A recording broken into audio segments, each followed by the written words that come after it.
வணக்கம். எண்ணம், சொல், செயல் இந்த மூன்றும் சேர்ந்து நாம் யார் என்பதை முடிவு செய்கின்றன. நாம் யார் என்பதை நாம 2 விதங்களில் உணரலாம். உணரலாம்ங்கிற இந்த வார்த்தை ரொம்ப முக்கியம். இது வெளியில இருந்து மற்றவங்க நம்மளை பற்றி என்ன சொல்கிறாங்கங்கிறதன் அடிப்படையில் நம்மை நாம் என்று உணரலாம்.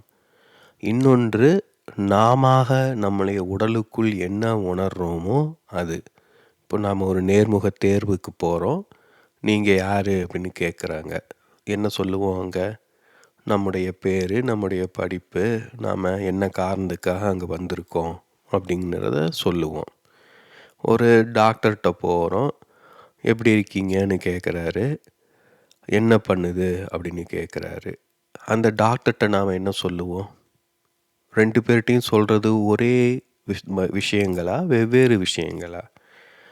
நேர்முக தேர்வில் நாம் என்ன படிச்சிருக்கோம், என்ன வேலை செய்கிறோம், நம்முடைய பின்புலம் என்ன, இது போன்ற அந்த உலகுக்கு, சமூகத்துக்கு தேவையான விவரங்களை அங்கே தருவோம். ஏன்னா அதுதான் அங்கே அவங்க எதிர்பார்க்குறாங்க. அதுதான் தான் எனும் உணர்வு. அது புற உலகம் நம்மளுக்கு சொல்லி தருவது. அதன் மூலமாக நாம் யாருன்னு நம்ம பற்றி ஒரு எண்ணம் கொண்டிருக்கோம். இது முழுக்க முழுக்க உணர்வு கிடையாது. ஒரு சிந்தனையின் மூலமாக நாம் இப்படிய பேர், நம்முடைய வயது, நம்முடைய சாதி, நம்முடைய பின்புலம், படிப்பு, நம்ம வேலை தேடிட்டுருக்கோமா, நம்மளுக்கு ஏற்கனவே அனுபவம் இருக்கா, இதெல்லாம் அடிப்படையில் உருவாவது. அது தான் எனும் உணர்வு வெளியிலிருந்து நமக்கு சொல்லித்தருவது, திணிக்கப்படுவது. டாக்டர்கிட்ட சொல்கிறது தன் உணர்வு, நமக்குள்ளே இருந்து சொல்கிறோம் இல்லையா? அவள் காலை அமுத்தி பார்க்குறாரு. இப்போ எப்படி இருக்குது, வலிக்குதா அப்படிங்கிறாரு. இல்லை, ஆமாம் வலிக்குது, ரொம்ப வலிக்குது அப்படின்லாம் சொல்கிறோம் இல்லையா? அப்போது உள்ளுக்குள்ளே இருந்து நாம் என்ன உணர்கிறோமோ அதன் அடிப்படையில் சொல்கிறோம். இது தன் உணர்வு. இப்போ நாம் என்னவாக உணர்கிறோம், அதற்கும் நாம் என்னவாக வெளிப்படுகிறோம், மற்றவங்க நம்மளை எப்படி பார்க்குறாங்க, இதுக்கும் 2க்கும் இடையில் ஒரு சின்ன வித்தியாசம் எப்போவுமே இருந்துக்கிட்டு இருக்கும். அதுதான் இந்த படத்தில் காட்டியிருக்கேன். நம்முடைய தன்னுணர்வுங்கிறது முழுமையாக இருக்காது. ஏதாவது ஒரு குறை இருந்துக்கிட்டே இருக்கும். நம்ம போதுமான அழகு இல்லாமல் இருக்கலாம், அறிவு இல்லாமல் இருக்கலாம், நிறம் இல்லாமல் இருக்கலாம், ஏதாவது ஒன்று, இன்னும் கொஞ்சம் ஆங்கிலம் பேசலாம், ஏதோ ஒன்று தோணிக்கிட்டே இருக்கும். அது தன் உணர்வு. நமக்குள்ள நாம் எப்படி உணர்கிறோம் அப்படிங்கிறதுக்கும் மற்றவங்க நம்மளை எப்படி அதுக்கான இடைவெளி. அதை நிரப்ப நாம் முயற்சி செஞ்சுக்கிட்டே இருப்போம் வெவ்வேறு விதங்களில். அதுதான் வாழ்க்கை, அதுதான் வளர்ச்சின்னு சொல்லலாம்.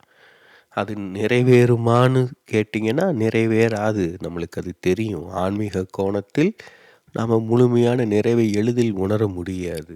அதே சமயம் அது நிறைவேறுமானா நிறைவேறும். ஆன்மீக கோணத்தில் அதை தான் வீடு பேறு மோட்சம்னு சொல்கிறாங்க. அதாவது தான் எனும் உணர்வு, அதை தன்னை உணர்ந்து, நம்முடைய உடலில் உணர்ந்து அதில் நாம் நிறைவாக இருந்தோம்னா அதுதான் வீடு பேறு. இப்போ நாம் உடலுக்குள்ளே முழுமையாக உணர்வது தான் வீடு பேருன்னு சொல்லலாம். இந்த கோணத்தில் கவனித்தோம்னா ஆன்மீகத்துக்கும் நம்முடைய சாதாரண வாழ்க்கைக்கும் எந்த வித்தியாசமுமே கிடையாது. உண்மையில் ஆன்மீகம்ங்கிறது நம்முடைய வாழ்க்கையை நிம்மதியாக, நிறைவாக, எந்தவித குழப்பமும் இல்லாமல் தெளிவாக வாழ்வதற்கான வழிமுறை தான். அதற்கு கடவுள் வேணுமான்னு கேட்டால் தேவை கிடையாது. மதம் வேணுமான்னு கேட்டால் தேவை கிடையாது. தேவைன்னா வச்சுக்கலாம், தேவையில்லைன்னா தூக்கி போட்டுடலாம். அதெல்லாம் தனி மனிதர் ஏற்கொள்ளும் முடிவு. இப்போ ஆன்மீகம் என்பது எப்போதுமே தனி மனிதருக்கானது. மதம் என்பது ஒரு கூட்டத்துக்கானது. நம்ம கூட்டமாக சேர்ந்து கோஷம் போடலாம், அதே மாதிரி பிரார்த்தனையும் செய்யலாம். ஆனால் ஒன்று புரிஞ்சிக்கணும் அப்படின்னா தனியாக உக்காந்து சிந்தித்து தான் புரிஞ்சுக்க முடியும். கூட்டமாக சேர்ந்து எதையும் புரிஞ்சிக்க முடியாது. இப்போ இதெல்லாம் அடிப்படையான வித்தியாசங்கள். இதெல்லாம் புரிஞ்சுக்கிட்டோம்னா தொடர்ந்து அடுத்த காணொளிகளை இன்னும் விரிவாக பார்க்கலாம். நன்றி.